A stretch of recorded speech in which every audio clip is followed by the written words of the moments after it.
Pada tanggal 14 Agustus 1945, Jepang menyerah tanpa syarat kepada sekutu. Berita tentang kekalahan tersebut sangat dirahasiakan oleh Jepang. Bahkan semua stasiun radio disegel oleh Jepang, takut akan bangsa Indonesia mengetahui tentang kekalahannya. Tapi ternyata siaran tersebut tertangkap di Indonesia dan Sultan Syahrir yang mendengarnya.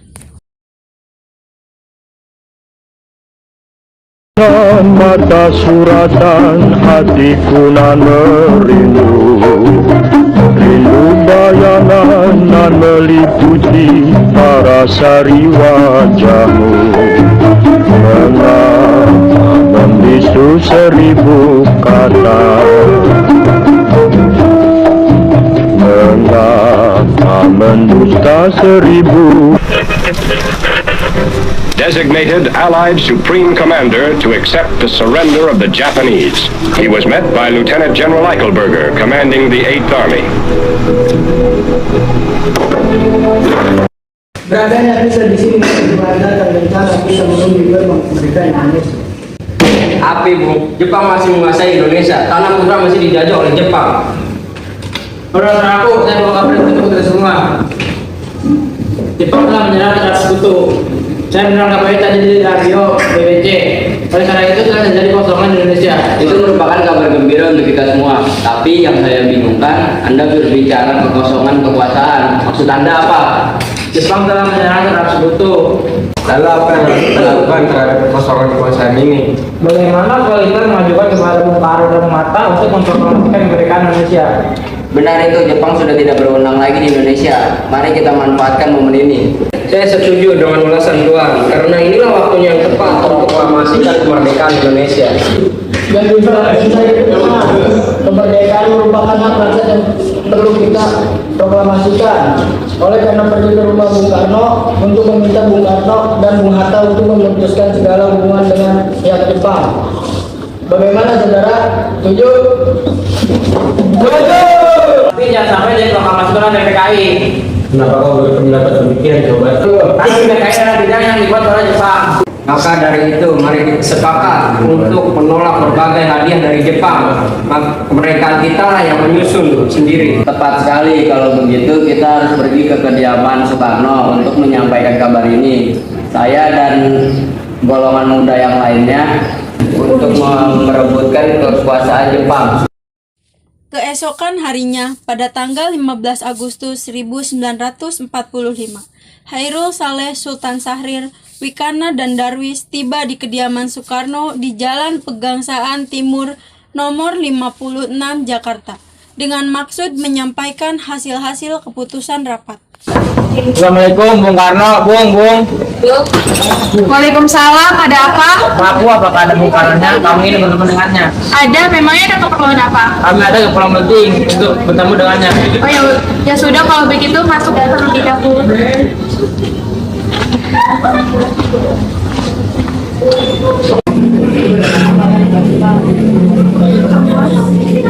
Ada yang mencari Kang Mas.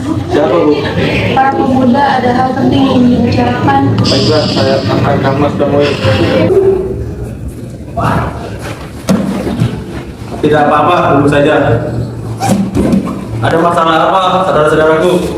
Saya mendengar berita tentang Jepang pada sekutu di Diamnya BBJ London di Bandung. Dari itu kami para pemuda dari sini mengadakan rapat dan akhirnya semua orang setuju bahwa untuk Bung Karno dan Bung Hatta segera merumuskan kemerdekaan Indonesia. Tentu saja memproklamasikan kemerdekaan. Kita harus membicarakan dalam rapat PPKI. Kita tidak bisa membahasnya karena PPKI dibentuk oleh Jepang. Apa kita harus menunggu Jepang untuk kemerdekaan bangsa ini? Kita bisa, Bung. Kita harus bangkit dan memproklamasikan kemerdekaan bangsa sendiri. Mengapa harus menunggu dari Jepang? Kekuatan kecil ini, bagaimana kita bisa menang? Coba kalian pikir, bagaimana kita bisa menyelamatkan wanita dan anak-anak jika terjadi pertumpahan darah? Bagaimana? Tapi Bu, semakin cepat kita memerdekakan ini, semakin mengakhiri penderitaan rakyat selama ini. Inilah yang ditunggu-tunggu bangsa kita, Bu. Baiklah, beri saya waktu untuk berunding dengan para golongan tua. Baiklah, kalau begitu kami pamit dulu. Karena masing-masing mempertahankan pendapatnya, keempat orang golongan muda tersebut berpamitan kepada Bung Karno. Mereka bergegas meninggalkan kediaman Bung Karno dengan wajah kesal. Kemudian Soekarno meminta para golongan tua untuk datang ke kediamannya dan membicarakan permasalahan tersebut. Bagaimana ini? Para pemuda untuk tetap segera memproklamasikan kemerdekaan. Tapi kita tidak boleh gegabah. Kita harus memperjuangkan dengan matang agar tidak terjadi hal yang tidak diinginkan. Saya setuju. Menurut saya, yang terpenting sekarang adalah menghadapi sekutu yang ingat berpasti negeri ini. Selain itu, masa kemerdekaan yang akan dilaksanakan berarti yang diberitai tanggal 18 Agustus mendatang. Bagaimana, Bu? Ya, lagi pula mereka masih muda, cara berpikir mereka masih pendek. Kita harus lihat ke masa depan agar mempersiapkan dengan matang.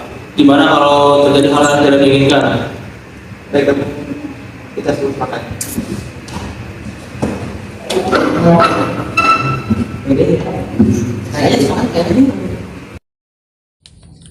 Meski berat hati dengan keputusan Soekarno, para pemuda yang telah meninggalkan kediaman Soekarno tetap tidak putus asa. Mereka pun menyusun strategi bagaimana membujuk Soekarno dan Mohatta untuk memproklamasikan kemerdekaan sesegera mungkin.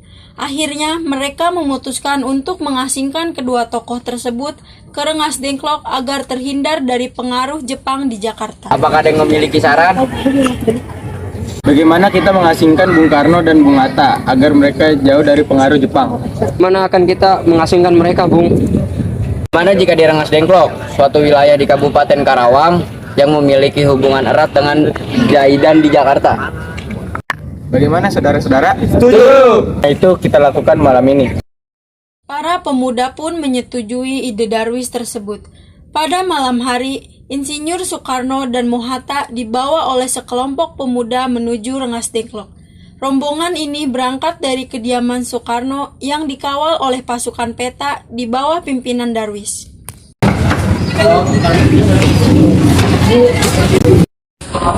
Rombongan Insinyur Soekarno dan Mohatta tiba di Rengas Dengklok dengan selamat pada waktu subuh tanggal 16 Agustus 1945. Soekarno dan Hatta berada sehari penuh di sana dan berhasil menyepakati rencana proklamasi kemerdekaan atas bujukan Wikana dan kaum pemuda. Pada pukul 5:30 sore, rombongan dari Jakarta yang dikawal oleh peta tiba di Rengas Dengklok untuk menjemput Soekarno dan Hatta. Selesai perundingan di Rengas Dengklok, semua anggota golongan maupun muda kembali ke Jakarta untuk membahas lanjut rencana proklamasi kemerdekaan tanggal 17 Agustus 1945. Ahmad Subarjo dan Saleh mengusulkan untuk meminjam rumah perwira Angkatan Laut Jepang, Laksamana Maeda, untuk guna membicarakan tentang naskah proklamasi kemerdekaan.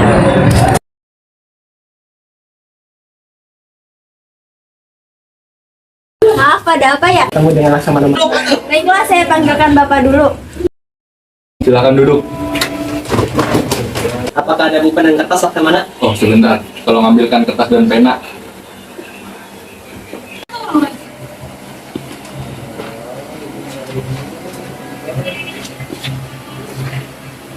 Bagaimana dengan bertanda masa ini? Menurut saya, proklamasi tidak dapat ditandatangani oleh anggota PPKI. Kita sudah sepakat untuk melaksanakan proklamasi tanpa campur tangan Jepang. Apakah dari kalian ada pendapat untuk masalah ini? Bagaimana jika naskah ini ditandatangani oleh kita semua, seperti Amerika menandatangani deklarasi mereka? Kita berbeda dari bangsa lain, Bung. Lalu bagaimana Bung Karno? Karena ini semua berkat jasa Indonesia, jadi atas nama bangsa Indonesia. Ya, saya setuju. Dan saya punya pendapat bagaimana yang menandatangani ini adalah Bung Karno dan Bung Hatta sebagai perwakilan Indonesia. Bagaimana? Sudah bagus, bagaimana hadirin? Setuju! Tolong Anda ketik naskah proklamasi ini. Apakah ada mesin ketik? Oh, tentu ada. Mari ikut saya. Indonesia tanah air beta, pusaka abadi nan jaya. Setelah usai perundingan di rumah Laksamana Maeda, Soekarno pulang dan disambut oleh istri tercinta. Alhamdulillah semua berjalan dengan lancar. Terima kasih kepada Ibu yang telah menemani saya di masa sulit ini. Ya, berterima kasihlah kepada Allah Subhanahu wa Ta'ala yang telah memberikan jalan kepada kalian semua untuk memproklamasikan bangsa kita. Oh iya, apakah kalian sudah tahu bagaimana proklamasi esok? Sudah, kita akan membacakan bendera yang diiringi lagu Indonesia Raya karya Supratman. Oh iya, tapi kan kita tidak punya bendera. Ya pun, Bapak lupa bagaimana kalau ini saja yang menjahitnya. Tapi Pak, ini tidak punya kain. Hanya ada kain putih dan kain merah saja. Itu saja tidak apa-apa. Kalau begitu Ibu saja yang menjahitnya dengan sederhana. Yang penting kita ada niat. Baiklah. Tapi bagaimana kalau kita namakan sangsaka merah putih? Baiklah, kita namakan sangsaka merah putih. Ya sudah, Bapak istirahat dulu untuk proklamasi esok. Baiklah. Indonesia sejak dulu kala tetap dipuja-puja bangsa. Di sana tempat lahir beta,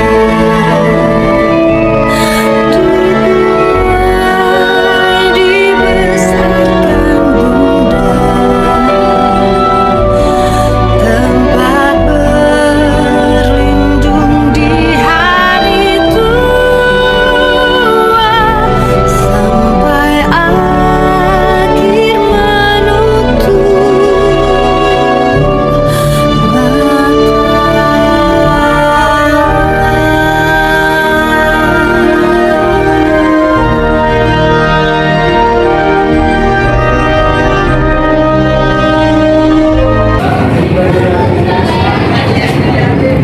Semua tolong kibarkan bendera ini sebagai tanda kejayaan bangsa Indonesia. Siap, Bung. Saya akan menggunakan bendera untuk mengibarkan bendera ini. Baiklah, laksanakan. Siap, Bung. Saudara sekalian, saya telah meminta saudara untuk datang ke sini untuk menyaksikan peristiwa maha penting dalam sejarah bangsa ini. Beratus-ratus tahun bangsa kita berjuang untuk merdeka. Dengarkanlah proklamasi ini. Kami, bangsa Indonesia, dengan ini menyatakan kemerdekaan Indonesia. Hal-hal yang mengenai pemindahan kekuasaan dan lain-lain diselenggarakan dengan sesama dan dalam tempo yang sesingkat-singkatnya. Jakarta, 17 Agustus tahun 1945. Atas nama bangsa Indonesia. Soekarno-Hatta.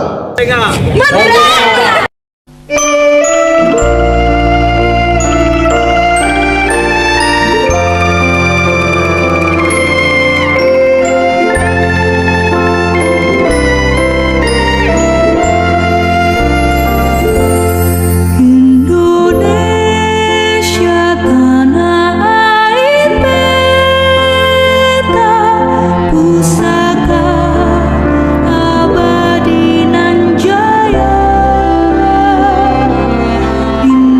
Indonesia sejak dulu kala tetap dipuja-puja bangsa. Di sana tempat lahir beta,